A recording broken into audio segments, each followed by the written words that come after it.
श्रीमद् वाल्मीकि रामायण, उसमें पहला बालकांड, उसमें 54वां स्वर्ग। विश्वामित्र का वशिष्ठ जी की गौ को बलपूर्वक ले जाना, गौ दुखी होकर वशिष्ठ जी से इसका कारण पूछना और उनकी आज्ञा से शक, यवन, पहलवन आदि वीरों की सृष्टि करके उनके द्वारा विश्वामित्र जी की सेना का संहार करना। श्री राम, जब वशिष्ठ जी मुनि किसी तरह भी उस कामधेनु गौ का देने के लिए तैयार न हुए, तब राजा विश्वामित्र उस चित्तकबरे रंग की धेनु को बलपूर्वक घसीट ले चले। रघुनंदन, महामनस्वी राजा विश्वामित्र के द्वारा इस प्रकार ले जाई जाती हुई वह गौ शोकाकुल हो मन ही मन रो पड़ी और अत्यंत दुखित हो विचार करने लगी। अहो, क्या महात्मा वशिष्ठ ने मुझे त्याग दिया है, जो ये राजा के सिपाही मुझे दिन और अत्यंत दुखिया गौ को इस तरह बलपूर्वक लिए जा रहे हैं। पर पवित्र अंतःकरण वाले उन महर्षि का मैंने क्या अपराध किया है कि वे धर्मात्मा मुनि मुझे निरपराध और अपना भक्त जानकर भी त्याग रहे हैं। शत्रुसूदन, यह सोचकर वह गौ बारंबार लंबी सांस लेने लगी और राजा के उन सैकड़ों सेवकों को झटका कर उस समय महातेजस्वी वशिष्ठ मुनि के पास बड़े वेग से जा पहुंची। वह शबला गौ वायु के समान वेग से उन महात्मा के चरण के समीप गई और उनके सामने खड़ी हो मेघ के समान गंभीर स्वर से रोती चित्कार करती हुई उनसे इस प्रकार बोली। भगवान ब्रह्म कुमार, क्या आपने मुझे त्याग दिया, जो ये राजा के सैनिक मुझे आपके पास से दूर लिए जा रहे हैं। उसके ऐसा कहने पर ब्रह्मर्षि वशिष्ठ शोक के संतप्त हृदय वाली दुखिया बहन के समान उस गौ से इस प्रकार बोले। सबले, मैं तुम्हारा त्याग नहीं करता, तुमने मेरा कोई अपराध नहीं किया है। ये महाबली राजा अपने बल से मत वाले होकर तुमको मुझसे छीन कर ले जा रहे हैं। मेरा बल इनके समान नहीं है। विशेषतः आजकल ये राजा के पद पर प्रतिष्ठित है। राजा क्षत्रिय तथा इस पृथ्वी के पालक होने के कारण ये बलवान है। इनके पास हाथी, घोड़े और रथों से भरी हुई यह अक्षौहिणी सेना है, जिसमें हाथियों के हौदों पर लगे हुए ध्वज सब ओर फहरा रहे हैं। इस सेना के कारण भी ये मुझसे प्रबल है।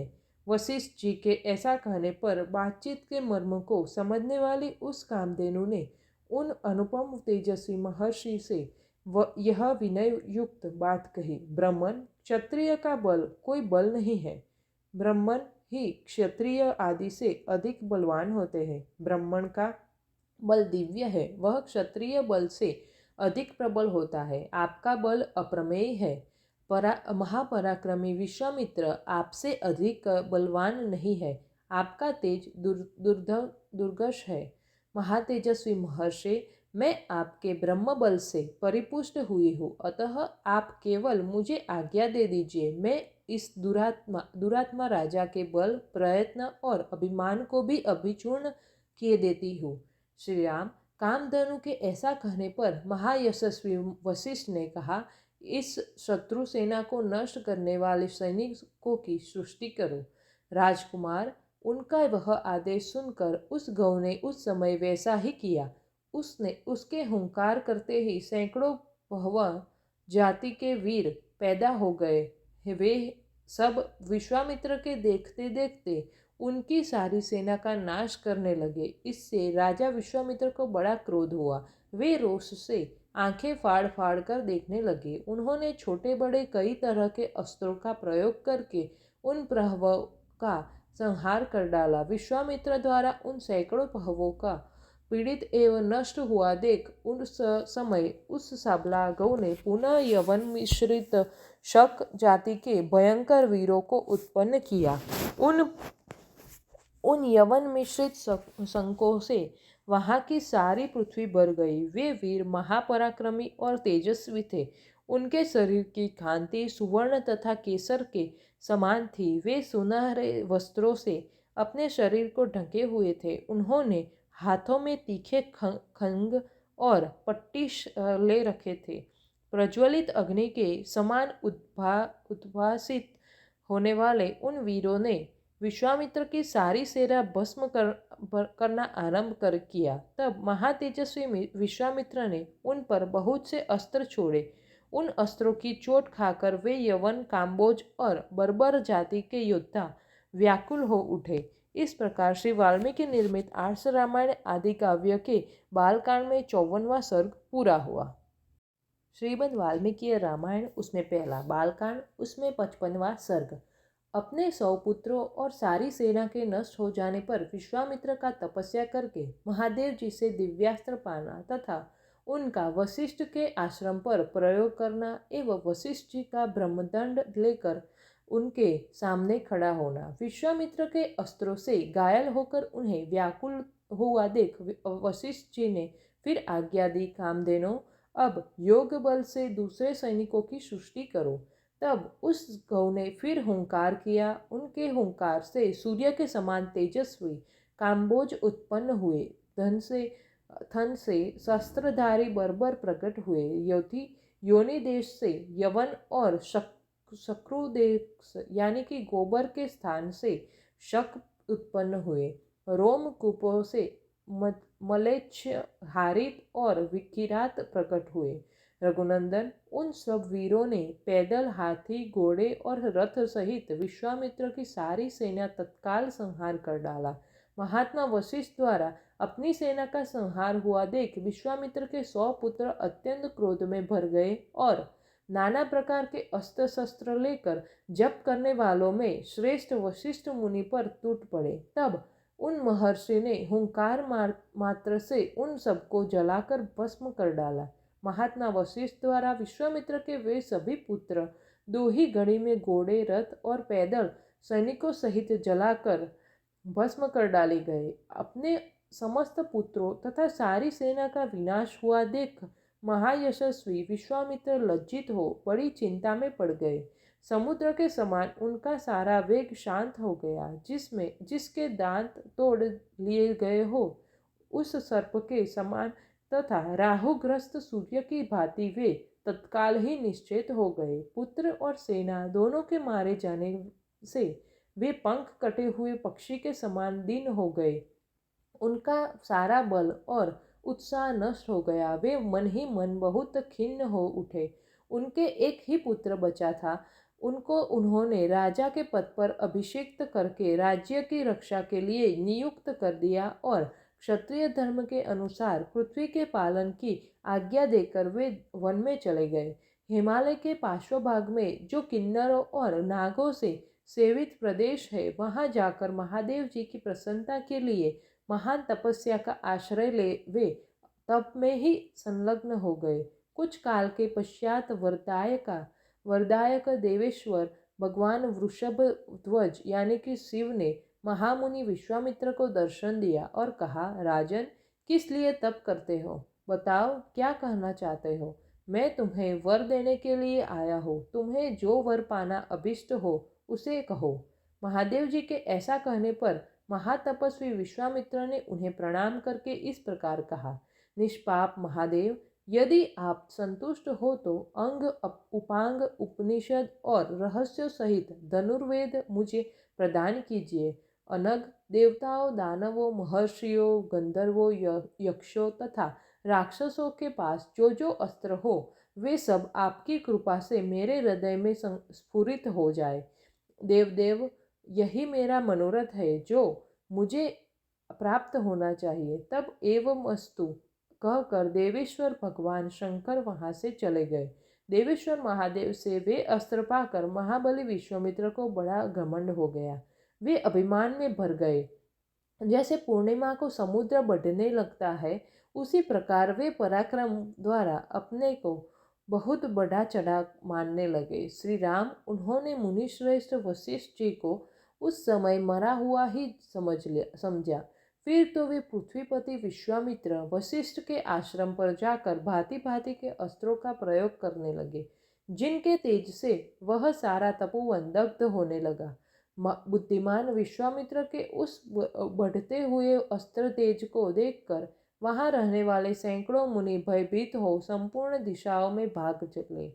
वशिष्ठ जी के जो शिष्य थे, जो वहां के पशु और पक्षी थे, वे सहस्त्रों प्राणी भयभीत हो नाना दिशाओं की ओर भाग गए। महात्मा वशिष्ठ का वह आश्रम सूना हो गया। दो ही घड़ी में ऊसर भूमि के समान उस स्थान पर सन्नाटा छा गया। वशिष्ठ जी बार बार कहने लगे, डरो मत, मैं अभी इस गाधी पुत्र को नष्ट किए देता हूँ, ठीक उसी तरह जैसे सूर्य कुहासे को मिटा देता है। जपने वालों में श्रेष्ठ महातेजस्वी वशिष्ठ ऐसा कहकर उसी समय विश्वामित्र जी से रोष पूर्वक बोले, अरे तूने चिरकाल से पाले पोसे तथा हरे भरे किए हुए इस आश्रम को नष्ट कर दिया, उजाड़ डाला। इसलिए तू दुराचारी और विवेक शून्य है और इस पाप के कारण तू कुशल से नहीं रह सकता। ऐसा कहकर वे अत्यंत क्रुद्ध हो दूर घूर घूम रहित काला अग्नि के समान उद्दित हो उठे और दूसरे यमदंड के समान भयंकर डंडा हाथ में उठाकर तुरंत उनका सामना करने के लिए तैयार हो गए। इस प्रकार श्री वाल्मीकि निर्मित आर्ष रामायण आदि काव्य के बालकांड में 55वां सर्ग पूरा हुआ। श्रीमद् वाल्मीकि रामायण, उसमें पहला बालकांड, उसमें 56वां सर्ग। विश्वामित्र द्वारा वशिष्ठ जी पर नाना प्रकार के दिव्यास्त्रों का प्रयोग और वशिष्ठ द्वारा ब्रह्मदंड से ही उनका शमन एवं विश्वामित्र का ब्रह्म तत्व की प्राप्ति के लिए तप करने का निश्चय। वशिष्ठ जी के ऐसा कहने पर महाबली विश्वामित्र आग्नेयास्त्र लेकर बोले, अरे खड़ा रह, खड़ा रह। उस समय द्वितीय कालदंड के समान ब्रह्मदंड को उठाकर भगवान वशिष्ठ ने क्रोधपूर्वक इस प्रकार कहा, क्षत्रियाधम, ले, यह मैं खड़ा हूँ, तेरे पास जो बल हो उसे दिखा। गाधी पुत्र, आज तेरे अस्त्र शस्त्रों के ज्ञान का घमंड में अभी घुल में मिलाता हूँ। क्षत्रिय कुलकल कहाँ तेरे क्षात्र और बल और कहाँ मेरा महान ब्रह्म बल। मैं दिव्य ब्रह्म बल को देख ले। गाधी पुत्र विश्वामित्र का वह उत्तम एवं भयंकर आग्नेयास्त्र वशिष्ठ जी के ब्रह्मदंड से उसी प्रकार शांत हो गया जैसे पानी पड़ने से जलती हुई आग का वेग। तब गाधी पुत्र विश्वामित्र ने कुपित होकर वरुण, रौद्र, इंद्र, पाशुपत और ऐशिक नामक अस्त्रों का प्रयोग किया। रघुनंदन, उसके पश्चात क्रमशः मानव, मोहन, गांधर्व, स्वापन, जुम्भन, मादन, संतापन, विलापन, शोषण, विरादन, शुद्रुज, वज्रास्त्र, ब्रह्मपाश, कालपाश, वारुणपाश, परम प्रिय पिनाकास्त्र, सुखी गिली, 2 प्रकार की अनिश, असनी, दंडास्त्र, पेशाचास्त्र, कौचास्त्र, धर्मचक्र, कालचक्र, विष्णुचक्र, व्यायचक्र, व्याव्यास्त्र, मंथनास्त्र, हयशीरा, 2 प्रकार की शक्ति, कंकाल, मूसल, महान वैद्यास्त्र, दारुण कालास्त्र, भयंकर त्रिशूलास्त्र, कापालास्त्र और कंकणास्त्र, ये सभी अस्त्र उन्होंने वशिष्ठ जी के ऊपर चलाए। जपने वालों में श्रेष्ठ महर्षि वशिष्ठ पर इतने अस्त्रों का प्रहार, वह एक अद्भुत सी घटना थी। परंतु ब्रह्मा के पुत्र वशिष्ठ जी ने उन सभी अस्त्रों को केवल अपने डंडे से ही नष्ट कर दिया। उन सब अस्त्रों के शांत हो जाने पर गांधीनंदन विश्वामित्र ने ब्रह्मास्त्र का प्रयोग किया। ब्रह्मास्त्र को उद्धत देख अग्नि आदि देवता, महर्षि, देवर्षि, गंधर्व और बड़े बड़े नाग भी दहल गए। ब्रह्मास्त्र के ऊपर उठते ही तीनों लोकों के प्राणी थर्रा उठे। राघव, वशिष्ठ जी ने अपने ब्रह्म तेज के प्रभाव से उस महाभयंकर ब्रह्मास्त्र को भी ब्रह्मदंड के द्वारा ही शांत कर दिया। उस ब्रह्मास्त्र को शांत करते समय महात्मा वशिष्ठ का वह रौद्र रूप तीनों लोकों को मोह में डालने वाला और अत्यंत भयंकर जान पड़ता था। महात्मा वशिष्ठ के समस्त रोमकूपों में से किरणों की भांति घुम युक्त आग की लपटें निकलने लगी। वशिष्ठ जी के हाथों में उठा हुआ द्वितीय यमदंड के समान वह ब्रह्मदंड घूम रहित कालाग्नि के समान प्रज्वलित हो उठा। उस समय समस्त मुनिगण मंत्र जपने वालों में श्रेष्ठ वशिष्ठ मुनि की स्तुति करते हुए बोले, ब्रह्मन, आपका बल अमोघ है। आप अपने तेज को अपनी ही शक्ति से समेट लीजिए। महाबली विश्वामित्र आपसे पराजित हो गए। मुनि श्रेष्ठ, आपका बल अमोघ है। अब आप शांत हो जाइए, जिससे लोगों की व्यथा दूर हो। महर्षियों के ऐसा कहने पर महातेजस्वी महाबली वशिष्ठ जी शांत हो गए और पराजित विश्वामित्र लंबी सांस खींचकर यो बोले, क्षत्रिय के बल को धिक्कार है। ब्रह्म तेज से प्राप्त होने वाला बल ही वास्तव में बल है, क्योंकि आज एक ब्रह्मदंड से मेरे सभी अस्त्र नष्ट कर दिए। इस घटना को प्रत्यक्ष देखकर अब मैं अपने मन और इंद्रियों को निर्मल करके उस महान तप का अनुष्ठान करूँगा जो मेरे लिए ब्राह्मण तत्व की प्राप्ति का कारण होगा। इस प्रकार वाल्मीकि निर्मित आर्ष रामायण आदि काव्य के बालकांड में 56वां सर्ग पूरा हुआ।